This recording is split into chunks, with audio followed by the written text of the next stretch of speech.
All right. Hello. We are with HAYLA. Hi. Hi. We are hanging out behind the scenes of Breakaway, and you're about to hit the main stage. Yeah. Are you excited? I am actually, yeah. Oh, and you know what? I haven't fully thought about it yet. So, but obviously. Main stage. That's yeah, big. I think, if you think about it, it's kind of more scary. So, a little bit, yeah, excited right? though. Yeah, definitely. And you just dropped 2 new singles. Yes, and I did. You are about to release a new album. I am. Week after my birthday. So thank you for the birthday present. Well, happy birthday. Right? Happy early birthday present. Appreciate it, yeah. But this feels like a huge moment for you. Oh, thank you very I'm really much. excited to see the next stages. But what does it feel like when you're living inside of that? I honestly just think, I'm eternally grateful that I'm in this position. It's not lost on me. I just think that I've been in, like I was saying before, I've been in other people's bands for many, many years, and I had my first single in 2020, and it took me a long time to kind of and I'm still learning, who I am as a person, but I just think the fact that people have been following me on this journey, would like to even listen to what I've been putting out, and Absolutely. also collaborating with the people I have. I'm really grateful. That's amazing. Yeah. I want to ask you a couple of questions about the 2 singles that just came out. We have Heal, and we also have Enough. Heal kind of opens with this ambient sound. There's distortions before the single word is sung. Yeah. Tell me a little bit about what you were hoping to create in that space. Honestly, I was listening to a lot of music that I not necessarily kind of felt like I wanted to emulate too much, but it was more about how can I captivate a feeling Absolutely. and put it into a space that sort of feels like it is a bit edgy and not really too steady and feels a bit uncertain of itself in a way. But the song itself, I think I just kind of felt like it was literally what I was going through at the time. So it was all the expectations and hope that you have at the start of a potential new relationship, but I think with the soundscape of it, it was just to kind of create almost like a bed of sound that felt like you didn't know where it was going to go, which was literally the terrain I was in. Well, so you did it. You did that fantastically. This was the first kind of song that you released without maybe a feature, without a heavy drop. Tell me, with your voice being the primary thing to carry the emotion of that song, how was that experience?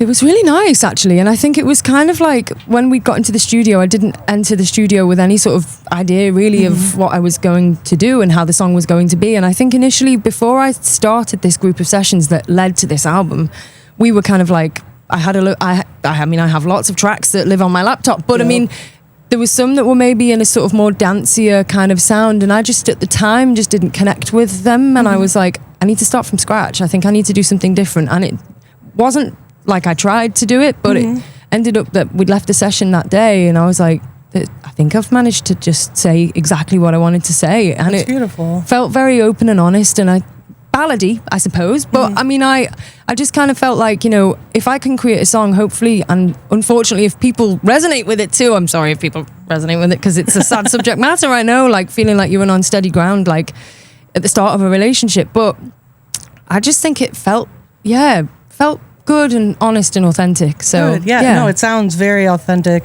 Sounds very personal too. And Enough kind of feels like almost the complement, the secondary, if you will. Yeah. The continuation of the story from Heal to Enough. Yeah. Was that on purpose? Do you know what? It wasn't, but it was written. Yeah, it is kind of, one is the beginning, one is sort of the ending of the same scenario, really. And it was just a total, Enough was kind of something doesn't feel right when you're near, falling further each time you're here. I felt like the person that I was feeling more for was feeling less for me.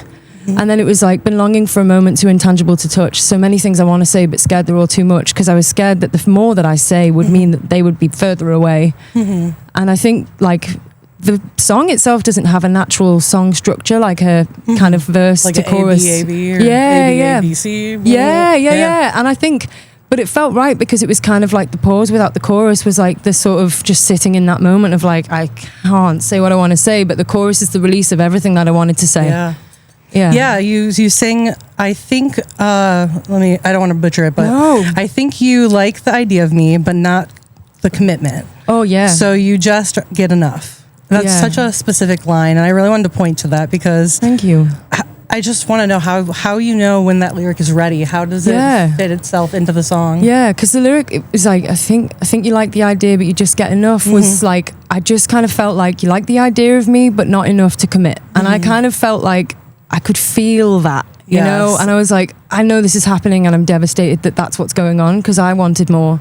And fair enough, they didn't. But I was like, oh, you know, and I could just feel that maybe it wasn't going to work out. And it subsequently didn't. But, you know, we're okay now. But like, yeah. doing better. That's good. That's what we want to hear. You've described Dark, your album coming up, as a change of direction. Yeah. Written for the love of writing. What made this shift feel like the right time? I just had to get it find out. I was in a position in my life where I was having probably the worst period of my life, honestly. Well, at least 50% of us have been there. Yeah, you know, and I was like, I don't know if I have anything to say. I don't know if I can. I'm not sure if I'm ready. I don't know what. And my manager just said, you know, do you want to try some sessions to see how you feel? And this just all happened. And I wasn't, it was over the space of 8 weeks, the whole thing was written. And I was like, oh. Did you write all of them kind of back to back? Yeah. The only one that wasn't was one that's called I Hope We Don't Run Out of Time. Are we out of time? Oh, wait, that's the name of the song? No, yeah, that's the name of the song. Say it one more time. I Hope We Don't Run Out of Time. I just hope we don't run out of time. Yeah. Are you going to play it tonight?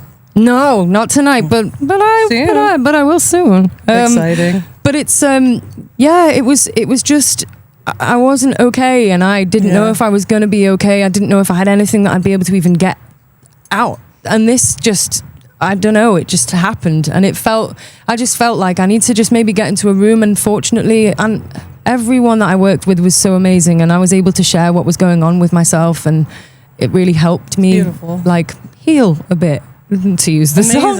Yeah, it's all full circle. Yeah. Well, the Dark Tour kind of brings you back into these intimate venues. I really want to talk about that cross between the main stage and a festival stage. Oh yeah. Tell me about that experience, both sides. Do you mean in the sort of sense of like main stage on my own shows? Yeah, like, well, this main stage here is going to be a massive crowd, right? Yes. At a festival. Yeah. Here at Breakaway. And then we also have, you know, your more intimate venues. Oh, yeah. So, yes, the kind of the contrast and the beauty of that. 100%. I think that actually intimate shows can be a little bit more daunting, especially when they're my own, because I'm like, oh, and again, like I said before, I'm eternally grateful that people would want to spend money and come to my show. It's totally not lost on me. Like I don't take it for granted at all. And I just think those are amazing. But then obviously to be asked to come to festivals like this, to play on the stages like this is, again, I think I just feel eternally grateful that I'm able to do this, and I hope it carries on, you know. I just, I'm kind of doing the thing that I never thought that I would. So, I love that. Yeah. I love that. I'm so happy for you. Thank you. And you are like, we've been able to, I've had the luxury of being able to speak with you before, and you're just so kind and sweet, and it really comes through. It really comes through. So what do you want listeners to feel when they walk away listening to your new album? Well, I'm sorry if people find like the same stories that I've had come through in my music happen, but I feel like if you can find connection within music, I hope it helps. I love that. You know, and I just think you're not alone, and if you can find solace within these tracks, I feel like it's beautiful. Yeah, you know, right. Well, music heals. It really does. It really does. And telling your story, right? That's the whole purpose of Soundcheck, is giving artists a chance to tell their story. So, oh, thank you. Thank you so much. No, thank you. Oh no, it's so nice to see you in person. Nice to see you again. Oh, you too, my love.